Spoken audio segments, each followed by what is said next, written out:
Muy pero muy buenas a todos. En el día de hoy estamos en otro video más de La Palabra de Pedro para analizar todo lo que dejó la fecha 1 del torneo Apertura. Vamos a ir en orden cronológico analizando los partidos y vamos a empezar por supuesto con lo que pasó entre Albion y Liverpool, el partido que abrió la fecha. Yo lo vi un partido mucho más de jugadas para el Liverpool y de juego para Albion, y lo escribí en mis redes sociales, un partido donde para mí Albion tuvo la pelota y supo qué hacer con ella hasta tres cuartos. Ahí le faltó algo diferente, como lo de Álvaro López cuando ingresó en el segundo tiempo, lo de Acosta también en la segunda mitad. Siento que no utilizaron tanto los laterales con lo bueno que son en el ataque, como Agustín Pereira y como el Pepe Álvarez. Creo que el ingreso de Puente le dio también un cierto orden en el medio para armar mejor las jugadas y poder profundizar un poquito. Pero a Albion le vi eso, un equipo más de tenencia de pelota, que tiene paciencia para atacar en el momento justo, y en alguna encontró ese pase donde rompió líneas, pero creo que es lo que más le costó. La zona de tres cuartos, el último pase para quedar de cara a gol. ¿Y qué vimos de Liverpool? El equipo de Camilo Esperanza, que no pudo estar en cancha, y el que lo dirigió ahí fue Maulela, el asistente, que declaró que no quiso replegar tanto como lo terminó haciendo, y eso creo lo que se notó de Liverpool. Un equipo que esperó mucho más en su cancha, le costó mucho robar la pelota. Para mí planteó un juego desde el bloque bajo y contragolpear, o por lo menos se dio así. Quizás no es lo que quiso tanto, pero es lo que terminó haciendo. Y los goles llegan en desajustes puntuales de Albion. Yo creo que genera así Liverpool esto de quizás encadenar dos, tres pases cuando la recupera y cuando puede, pero también fue un equipo vertical cuando la tuvo. Entonces lo noté eso, armadito, intentando esperar, y salió dos veces con Diego Romero. La primera es una muy buena combinación que termina llegando hacia el área, el centro al medio y Barcelona empuja notable. Y después hay una jugada casi maradoniana de Diego Romero que la agarra cerca de su área y se va expreso y termina definiendo el gol. Partido que ganó Liverpool 2-1. Yo siento que en líneas generales era más para un empate, y veremos cómo siguen estos dos equipos a lo largo del torneo. Vamos con el Wanderers contra Defensor, el partido que salió 1-1 y que fue lo mejor que tuvo la fecha. Me encantó el equipo de Corujo, me encantó el equipo de Román Cuello. Me parece que fueron equipos que buscaron más el arco de enfrente que pensar en el propio. Sobre todo la primera media hora de Defensor es muy buena. Ahí Wanderers recibe el gol temprano y parece que los violetas le iban a pasar por arriba, pero rápidamente Wanderers empezó a trabajar el partido, pudo controlar ciertas acciones, y a partir de ahí el partido fue de ida y de vuelta. Un ataque Defensor, un ataque de Wanderers, ambos equipos estaban ahí. Tuvo la chance del penal Defensor donde Bufa ataja notable, pero fue un partido de jugadas de ambos. Wanderers tuvo algunas sobre el arco de Dabson, sobre todo en el final, una doble atajada espectacular, pero también durante el partido estuvo cerca, tiros que pasaron cerca. Y Defensor también fue un equipo que no se intentó abroquelar atrás, que en todo momento quiso buscarlo. Fue muy bueno lo que hicieron los zagueros con los pases largos a los extremos, que llegaban con ventaja. Me parece que está bien que haya sido un empate. Wander pudo ganarlo, pero también Defensor con aquel penal. Entonces, en líneas generales me parece un empate. Creo que son ambos equipos que van a buscar atacar en la mayoría de sus partidos, y eso hace que sean encuentros dinámicos, que sean lindos de ver, y me parece que fue lo más entretenido que tuvo la fecha. Festejo la postura de los dos entrenadores y creo que le va a dar mucho al campeonato. Progreso 0, Central Español 3. Es momento de hablar de ese partido, que la verdad que tuvo de todo. Tuvo un penal, tuvo dos rojas, tuvo goles, tuvo jugadas. La verdad que fue un partido que, a ver, empezó condicionado por un penal que en mi opinión no existe. Yo veo que la pelota pega en la cara del jugador de Progreso, el árbitro termina sancionando penal y ahí ya arranca de forma temprana ganando Central Español. Yo creo que condicionó quizás el arranque de partido, pero la dinámica de partido como tal fue siempre de Central Español. No es que ese gol definió todo y hizo que Central Español se salvara. Fue más el equipo de Ambrosio, creo que jugó un muy buen partido. Me encantó su juego combinativo, cómo se asocian y se juntan entre tres para luego tirar en largo. Me encantó el partido de Máximo Alonso, me encantó el partido de Tarragona. Gandolfo de 5, lo mismo con el lateral izquierdo Dupont. Me gustó también el juego de Camarda. Creo que la verdad que mostró un juego donde sin tantas estrellas el entrenador potenció al colectivo desde el juego, desde las combinaciones, desde que entiendan el plan y que los jugadores se potencien a través del juego de equipo.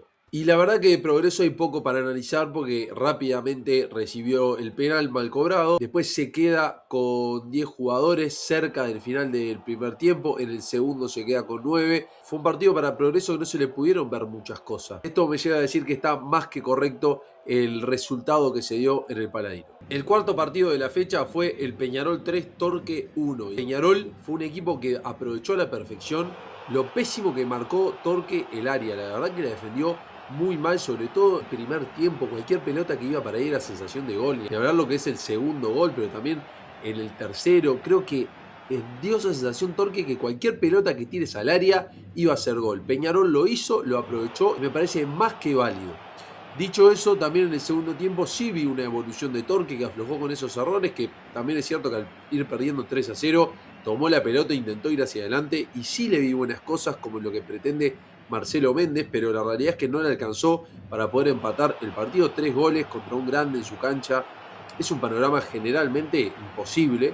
Y Torque, si bien mostró alguna buena cosita, su muy mala capacidad de defender el área, de ser un equipo sólido cuando iban pelotas para ahí, es lo que le termina haciendo perder el partido. Es momento del Juventud 0, Cerro Largo 1. Partido con una dinámica interesante. Para mí se fueron alternando los dominios. Cerro Largo tuvo buenos momentos, sobre todo en el comienzo del partido. Después Juventud fue el que tomó un poquito más las riendas. Hizo algunos cambios por el partido que tiene internacionalmente esta semana. Pero yo lo vi que combatió bien el partido. Ganó Cerro Largo, como dije antes, 1-0.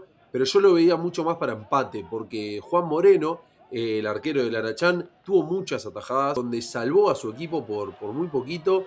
Y a mí me parece que no está bien que Juventud haya perdido el partido. Tuvo jugadas, me encantó el partido de Pablo Lago, el juvenil zurdo que juega por la derecha. Me parece que es un destructor, un tipo que está en la banda y siempre te saca algo, una falta, un centro, un pase de gol. Me encantó este jugador. Y creo que Juventud, como dije antes, estuvo ahí de convertir. Eso no quita que Cerro Largo tuvo un partido correcto. Me gustaron acciones ofensivas, me pareció, como siempre, los equipos de Danielo Núñez muy intensos en la marca, yendo a morder, y me pareció que jugó bien Cerro Largo.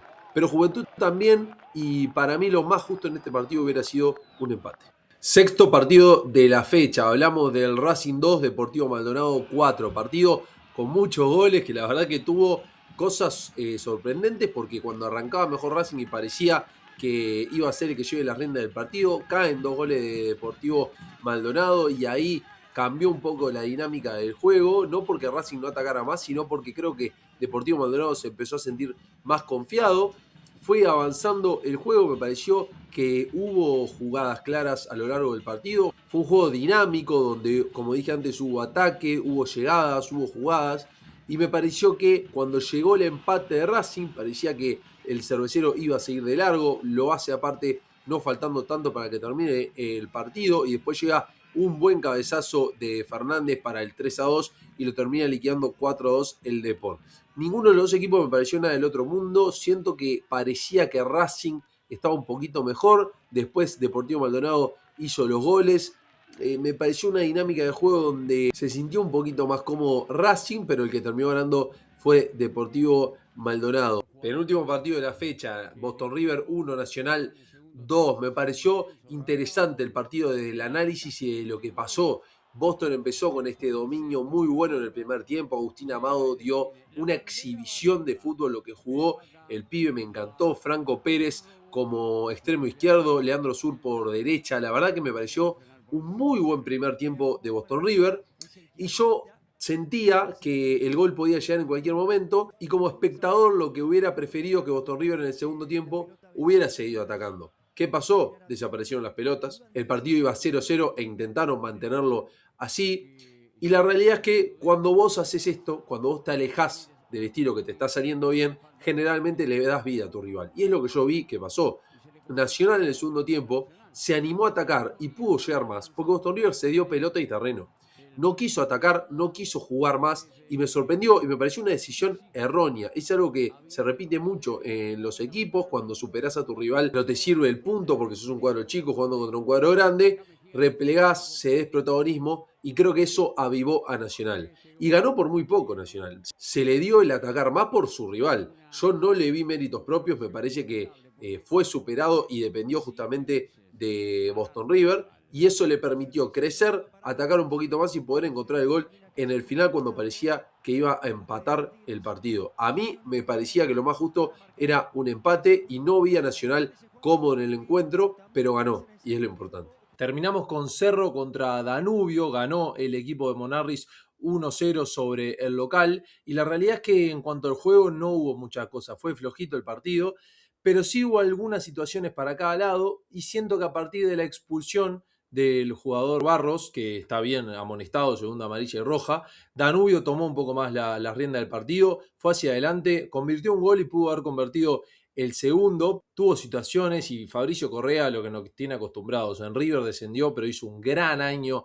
en el arco. Y quiero destacar el rendimiento de Alejo Maselli, la verdad que me gustó, me parece que es un muy buen jugador de zaguero, de 5, en este caso estuvo de 5 y me pareció que rindió muy bien. Me gustó lo de Pablo Nongoy, el exjugador de Juventud que hizo inferiores en Peñarol. Y me parece que Brian Alemán entró en el segundo tiempo y es un jugador a tener en cuenta para más minutos. Quizás meterlo antes en el partido porque ingresó sobre el final, o si no, puede ser también de titular en el próximo juego de Cerro. Hubo buenos rendimientos de jugadores de Danubio, me encantó el partido de Michael Ferreira, Balati en el lateral derecho es más que interesante. Sebastián Rodríguez siempre juega bien en mi opinión, creo que a este Danubio le puede venir mejor meterlo más adelante en cancha e incorporar algún volante central como Iván Rossi que se está hablando. Entonces yo vi mejor a Danubio, me parece que está bien que haya ganado juego. Después de la expulsión, como dije antes, mejoró bastante en juego y tuvo varias situaciones. La mandó a guardar, pero después Fabricio Correa le hace 2 tapadas claves a Danubio y ahí se podría haber estirado la ventaja. Entonces está bien que haya ganado Danubio, mereció hacerlo más allá de que no fue un gran juego del equipo de Monarris con ese rombo en el medio que nos tiene acostumbrados. Creo que volverá a intentar por ese lado en esta temporada y tiene jugadores para hacerlo. Pero repito, justo triunfo del Danubio Fútbol Club. Hasta acá el video de hoy. Si te gustó, me ayudás muchísimo poniendo me gusta, suscribiéndote y comentame cómo viste vos la primera fecha, cuál fue el jugador que más te gustó, el equipo que más te gustó y demás. Muchísimas gracias a todos por ver y será hasta la próxima.